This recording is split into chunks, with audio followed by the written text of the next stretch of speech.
কোচবিহার থেকে কলকাতা রুটে 3টি নতুন বাসের উদ্বোধন করলেন উত্তরবঙ্গ রাষ্ট্রীয় পরিবহন সংস্থার চেয়ারম্যান পার্থ প্রতিম রায়। আজ সকালে উত্তরবঙ্গ রাষ্ট্রীয় পরিবহন সংস্থার সেন্ট্রাল ডিপো থেকে এই 3টি বাসের উদ্বোধন হয়। কোচবিহার থেকে যে সমস্ত বাসগুলি চলত সেগুলি পুরনো হয়ে যাওয়ায় পুরনো বাসগুলিকে রিপ্লেস করে নতুন বাস নামানো হয়।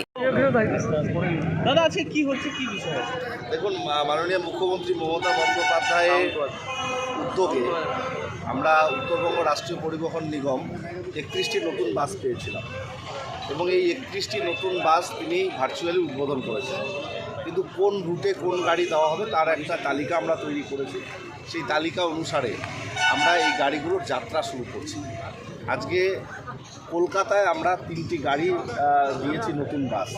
আমাদের যে রুটটি ছিল 9:10টায় এই সেন্ট্রাল বাস টার্মিনাস থেকে একটি বাস কলকাতার উদ্দেশ্যে রওনা দেয়। সেই রুটটাকে চালাতে 3টা সার্ভিস দরকার বা 3টে বাস দরকার। একটা যাবে, একটা আসবে, আর একটা মাঝপথে থাকে, এই ধরনের ব্যাপার। তো এই 3টি বাস আজকে আমরা আনুষ্ঠানিকভাবে চালু করছি। একটা বাস কলকাতার উদ্দেশ্যে রওনা দেবে, আবার পরের দিন আরেকটা, এরকম করে আমাদের এই পরিষেবাটা চালু থাকবে। পুরনো রুট কিন্তু নতুন বাস দিয়ে আমরা এই পরিষেবাটা চালু করছি। আমরা মাননীয় মুখ্যমন্ত্রী মমতা বন্দ্যোপাধ্যায়কে ধন্যবাদ জানাই যে তিনি 1 লক্ষে অনেকগুলো গাড়ির ব্যবস্থা উত্তরবঙ্গ রাষ্ট্রীয় পরিবহন নিগমের জন্য করেছেন এবং খুব অল্প সময়ের মধ্যে আমাদের কিছু রকেট বাস এবং কিছু এসি বাস এসে পৌঁছবে 12টা। সেটাও আমরা অল্প কিছুদিন বাদে সেটা উদ্বোধন করব। সেটার বডি বিল্ডিংয়ের কাজ প্রায় শেষের দিকে।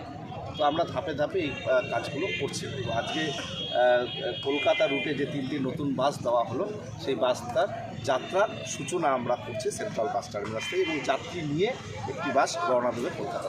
বলছিলাম যে এই যে 3টি বাস, সেটা কি পুরনো বাস রিপ্লেসড হলো পুরনো, এবং পুরনো বাসগুলোকে আমরা অন্য রুটে চালাবো।